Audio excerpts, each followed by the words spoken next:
Ay ağırsa. Salam aleyküm. Ne iş görsən ay ağırsa? Kret muazzə Ruçu usta bizə nəysə fərqləndirdi bir şey demək. Sizə bir dənə amma oldu sən həbşi birinə. Dedim ki, MC yağını ben tabak eləyəcəm. Nədən? Günümə bildirsinlər. Nədən olacaq ki? Bildirsin, nə bildirsən? Buna baxaram. Sübət.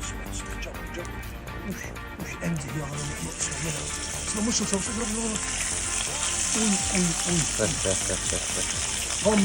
Ham bilirçi. Bədən ayında Şahverlər kəndində harda yağlar üstə buna baxın. Da sənin yaralı yerində əmcək yağı. Ham bilirçi əmcək yağı mənim yarayım. Əmcək yağı ilə bunu qaqam buna bax. Oy, qıpqırmızı qızardacam istəyəm. Bildirsin əmcək yağını gəl yiyib görəsin. Baxar. O tabaqanın axırı nətər oldu? Dünya dağılır. Əmcək yağı ilə buna bax. Uş, al. Bu nədir? Uş, çıldıya. Uy. Gəlsəm, yağbər ustanın yanına. Baba. Bak bu qayda. Bunu bilirsən də tabakası olur, çırpması olur. Yağbər ustanın yanında bunun keflisi olur. Hər bir şey. Hələ eşsəm, əmcək yağına bax. Əmcək yağında bunu belə səpsən üstünə. Bax, Allah, bu nədir? Bunu yaxından çək görsünlər. Bu nədir?